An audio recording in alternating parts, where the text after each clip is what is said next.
બનાસકાંઠાથી મહત્વપૂર્ણ સમાચાર સામે આવી રહ્યા છે, જ્યાં વાવ તાલુકાના ચોથા નેસડામાં ચૂંટણીનો બહિષ્કાર. વાવ તાલુકાના ચોથા નેસડામાં ચૂંટણીનો બહિષ્કાર. ત્યારે ગામમાં લાગ્યા ચૂંટણી બહિષ્કારના બેનરો. જ્યાં પાણી નહીં તો વોટ નહીં ના બેનરો લાગ્યા છે. ત્યારે ગામમાં ઉનાળાની શરૂઆતમાં જ સમસ્યા જોવા મળી છે, જ્યાં લોકો પૈસાથી પાણી લાવી પીવા મજબૂર બન્યા છે. કે જ્યાં કહી શકાય કે પાણીની સમસ્યા હજુ પણ યથાવત જોવા મળી રહી છે. ત્યારે વાવ તાલુકાના ચોથા નેસડામાં ચૂંટણી બહિષ્કારની ચીમકી ઉચ્ચારવામાં આવી છે. આ સાથે ચૂંટણી બહિષ્કારના બેનરો પણ લગાવવામાં આવ્યા છે. જ્યાં ચૂંટણી બહિષ્કારના બેનરો લગાવવામાં આવે છે, ત્યારે પાણી નહીં તો વોટ નહીં ના બેનરો લગાવવામાં આવે છે. ત્યારે ઉનાળાની કાળઝાળ ગરમી જે છે શરૂઆત થઈ ગઈ છે, ત્યારે લોકો પાણી માટે વલખા મરી રહ્યા છે. ત્યારે બનાસકાંઠાનું આ ગામ જે છે ત્યાં પાણી નથી મળી રહ્યું, અને જેને લઈને ગામ લોકોએ પાણી નહીં તો વોટ નહીં અને આ રીતે બેનરો માર્યા છે, ચૂંટણી બહિષ્કારની ચીમકી ઉચ્ચારી છે.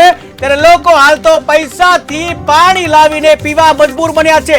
ત્યારે નલ સે જલ ગુજરાત સરકારની જે યોજના છે, નલ સે જલ એ માત્ર કાગળ ઉપર હોય તેવું ક્યાંક ને ક્યાંક કહી શકાય કે જ્યાં ઘણા ગામો એવા છે આજે પાણીની સમસ્યા યથાવત જોવા મળી રહે છે.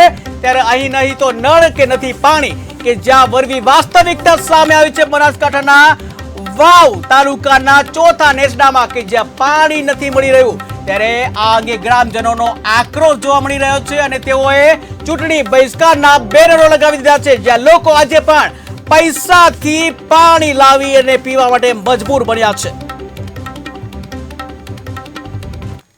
પાણી લગભગ 6 થી 7 વર્ષ નથી મળતો, અને લગભગ અત્યારે ચોમાસું મળે છે. શિયાળો ઉનાળો તો બિલકુલ પાણી પીવા માટે મળતું નથી, નાવા ધોવા માટે નથી મળતો અમને. બરોબર, પીવા હોય તો નાવા ધોવા માટે મળે ને. એટલે આવી રીતે એમ કે ભાજપ સરકાર એમ કહે છે કે અમે ઘરે ઘરે નળ પહોંચાડીએ, અને અમારે તો કોઈ નળ શું પીવા માટે તો બૈડો ઉપાડી લાવે તો બાપી હોય ને. હા, પાણી કોઈ મળતું નથી.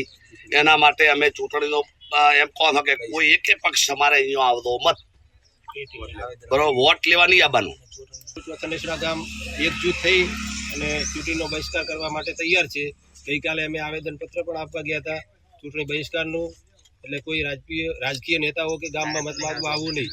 ને સરકાર એવું કહે છે કે હર ઘર નળ આપીશું, પણ હર ઘર નળની વાત તો ત્યાં રહી, પણ ઘરે ઘરે હજુ પાણી, ગામમાં પણ પાણી આવ્યું નથી છેલ્લા 8-10 વર્ષથી.